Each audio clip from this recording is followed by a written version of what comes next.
వాసు గారు thank you. కొంచెం భారీ భారీ క్వశ్చన్లే ఆన్సర్ చేశారు ఇప్పుడు. ఒక లైట్ క్వశ్చన్ యాక్చువల్లీ చేసాను బయటికి వెళ్ళగా ఎలా ఉంటుందో చూడాలి, లోపల మైండ్లో అయితే రన్ అవుతుంది. ఐ హోప్ బాగా మేనేజ్ చేశారు బాగానే మేనేజ్ చేశారు. అల్లు అర్జున్ గారి నెక్స్ట్ లైనప్ గురించి అందరు పెద్ద హీరోలకి లైనప్లు అన్నీ ఫిక్స్ అయిపోయినాయి కదా. నెల్సన్ గారు అంటున్నారు, అప్పట్లో అట్లీ గారు అన్నారు, ఇప్పుడు త్రివిక్రమ్ గారు అంటున్నారు. దాని గురించి ఏమైనా చెప్పగలుగుతారా? అంటే ఏం లేదండి, ఇప్పుడు Pushpa December 6th release, first August 15th అనుకున్నాం కదా. సో అప్పుడు ఏంటంటే ఒక ప్లానింగ్ ఉండేది. ఇప్పుడు December 6th వెళ్ళింది కాబట్టి కొంచెం ప్లానింగ్స్ అన్ని చేంజ్ అవుతున్నాయి. నాకు తెలిసి ఈ మంత్ ఎండ్కి ఒక క్లారిటీ వచ్చేస్తుంది వాటి మీద. త్రివిక్రమ్ గారు ఏదో ఒక మంచి ఆయన ఇప్పుడు దాకా టచ్ చేయని ఒక జోనర్లో ఒక లైన్ చెప్పారు, బాగా ఎక్సైటెడ్గా ఉన్నారు బన్నీ గారు అని తెలిసింది. అవునండి, అది లైన్ అయితే ఫిక్స్ అయిపోయింది. ఓకే. దట్ ఫిలిం భారీ బడ్జెట్ అది. ఇప్పుడు ఆ ఫిలిం భారీ బడ్జెట్ చేయడానికి చిన్నబాబు గారు కానీ అరవింద్ గారు కానీ వీళ్ళందరూ వెళ్ళి ఇప్పుడు ఫైనాన్సెస్ని కార్పొరేషన్ ఎత్తుక్కోవాలి, అంత భారీ బడ్జెట్ అది. Okay, first pan India film మన త్రివిక్రమ్ గారికి. అంటే ఆయనకు ఆ క్యాపబిలిటీ ఉందనేది బన్నీ గారికి బాగా నమ్మకం త్రివిక్రమ్ గారి మీద. సో వీళ్ళిద్దరు ఎప్పుడు ఒక 2 years నుంచి మాట్లాడుకుని ఒక కాన్సెప్ట్ అయితే ఫిక్స్ అయ్యారు. It's a more than story, I can say it's a concept. అది ఫిక్స్ అయ్యారు. బట్ దాని బడ్జెట్కి దాని ప్రీ ప్రొడక్షన్కే మాకు 1.5 year టైం పడుతుంది. అట్ ద సేమ్ టైం దాని ఫండ్స్ కలెక్ట్ చేయడానికి కానీ అన్నిటికీ కూడా డెఫినెట్గా it's a very big project. Looking forward అండి. యా, అంజి గారు ఇక్కడండి. మైసెల్ఫ్ హేమమాలిని అండి. ఫస్ట్ ఆఫ్ ఆల్ నేను వెస్ట్ గోదావరి అమ్మాయిని. సో మేము ఫ్రెండ్స్ అండి అంటే బాగా కనెక్ట్ అయిపోతాం. సో అంటే ఈ కథని మీరు వాసు గారికి చెప్పడానికి, అంటే ఆయన ముందు నుంచి అంటున్నారు మేము 3 గంటలు విన్నాము, కడుపుబ్బ నవ్వేసింది, ఇక్కడ పట్టేసింది, బొగ్గులు పట్టేసింది అని చెప్పి అంటున్నారు.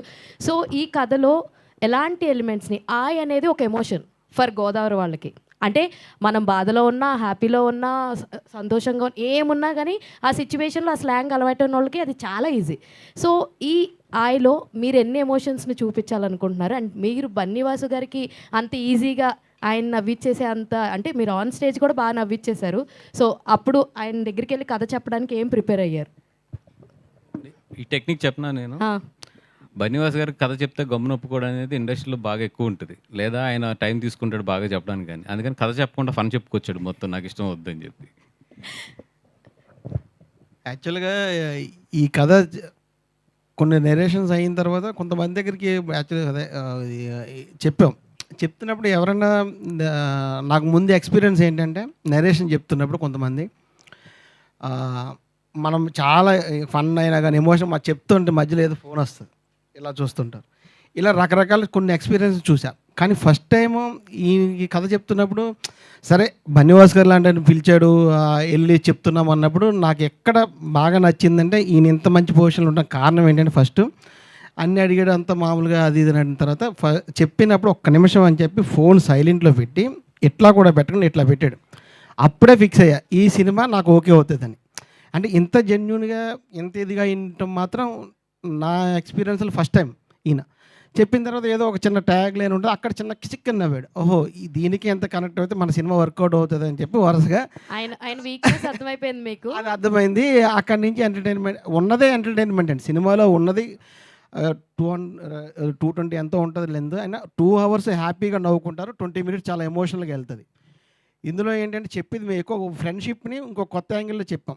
అదే ఇప్పుడు కూడా చెప్పకుండా ఏంటంటే చిన్న అమలాపురం, అది గోదావరి జిల్లాలో ఒక క్యాస్ట్ బేస్డ్ ఏదో ఒకటి ఉంటుంది, దాన్ని ఈ సినిమాలో చాలా ఎంటర్టైన్మెంట్గా డీల్ చేసాం. ఉంటుంది కానీ బ్యాక్గ్రౌండ్లో ఉంటుంది, కానీ ఎంటర్టైన్మెంట్ అన్నది ముందు ఉంటుంది. వాసు గారు, అంటే ఇందాక మీరు శ్రవంతి గారు అడిగిన క్వశ్చనే, గలీజ్ ఫ్రెండ్ డీసెంట్ ఫ్రెండ్ అంటే మీ ఫ్రెండ్స్ అని చెప్పారు కదా. ఇండస్ట్రీలో మీ ఫ్రెండ్స్ అందరూ కలిపి ప్రొడ్యూస్ చేస్తున్నారు ఇవన్నీ ఉన్నారు కదా, వాళ్ళలో గలీజ్ ఫ్రెండ్ ఎవరు, డీసెంట్ ఫ్రెండ్ ఎవరు? దానికి అడుగుతాం కూడా ఎందుకు అంటే ఇందాక వస్తుందని ఎక్స్పెక్ట్ చేసాం, మీ మాట రాలేదని ఇప్పుడు అడుగుతున్నాం. అంటే ఈ మధ్యలో వాడు ట్విట్టర్లో ఫేమస్ అయిపోయాడు. ఇప్పుడు నేను ఇది వేసిన వెంటనే వాడు బ్యాంకాక్లో ఉన్నాడు, వెంటనే కౌంటర్ వేస్తాడు అక్కడి నుంచి. ఎందుకు ఇప్పుడు వెంటనే కౌంటర్ వేయించుకుంటూ అది కొంచెం సినిమా దగ్గరికి వెళ్ళా కానీ బయటికి తీసుకొద్దాం అని చెప్పి చెప్పలేదు అడిపోయి. మరి డీసెంట్ ఫ్రెండ్ అంటే ఆన్ ఇండస్ట్రీ, ఇన్ ఇండస్ట్రీ అంతసేపు ఆలోచిస్తున్నారు ఏంటండి? అంటే బన్నీ పేరు చెప్పేయచ్చు, ఆయన పేరు చెప్పేయచ్చు, కానీ అట్లా కాకుండా నిజంగా అంటే నాకు ఎందుకు నిజంగా పెద్ద డీసెంట్ ఎవరు లేదు. నేను ఆలోచిస్తున్నా కూడా ఒక్కొక్కడు ఒకలా కనబడుతున్నాడు తప్పితే నేనే డీసెంట్ ఏమో అందరూ చూసుకుంటే. నా Vasan this last question. And ఈ మధ్య కాలంలో అంటే ట్రోల్స్ ఎక్కువ సో వైరల్ అవుతున్నాయి. ప్రతి ఒక్కరు కూడా ట్రోలింగ్ మీద యాక్షన్ తీసుకుంటారు. సో మొన్న రాజీవ్ కనకాల గారు వీళ్ళు కూడా వెళ్ళి కంప్లైంట్ ఇచ్చారు. సో విన్నానండి. మీ అభిప్రాయం ఏంటన్న ట్రోలింగ్ మీద? ఒక లెవెల్ వరకు ఓకే, ఒక లెవెల్ వరకు ఎంజాయ్ చేస్తాం. But finally all we are human beings. ప్రతి వాళ్ళకి కూడా ఫీలింగ్స్ ఉంటాయి.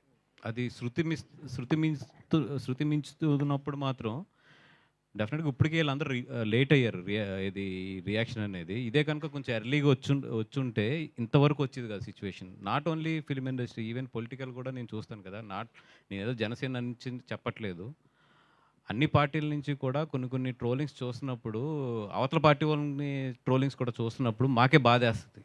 అరే ఏంది ఇది, మరి ఆడపిడ్డల మీదకి వీళ్ళ మీదకి ఎట్లా వెళ్తున్నారు అనేది.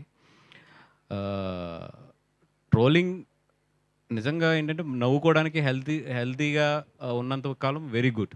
బట్ అది ఒక లెవెల్ దాటి వెళ్ళిపోతుంది. అది somewhere we have to control this. అంటే ఇందాక మీరు అన్నారు కదండి, మాకు పబ్లిసిటీ వస్తుంది కదా అని. అంటే ఆ పబ్లిసిటీ వస్తుందని మీరు వదిలేయడం వల్లే వాళ్ళు ఇంకా ఎక్కువ ట్రోల్ చేస్తున్నారని అనుకోవచ్చు. అదేనండి, వీళ్ళకి ఏంటంటే ఇప్పుడు కొన్ని సంస్థలు ఉన్నాయి. మాది ఇప్పుడు ఎస్పెషల్లీ నాది చూసుకుంటే ఎప్పుడు కూడా నేను నాకు తెలిసి నేను అనుకోవడం ఏంటంటే మ్యాక్సిమం ఒక లెవెల్ దిగి వెళ్ళకూడదని చెప్పి.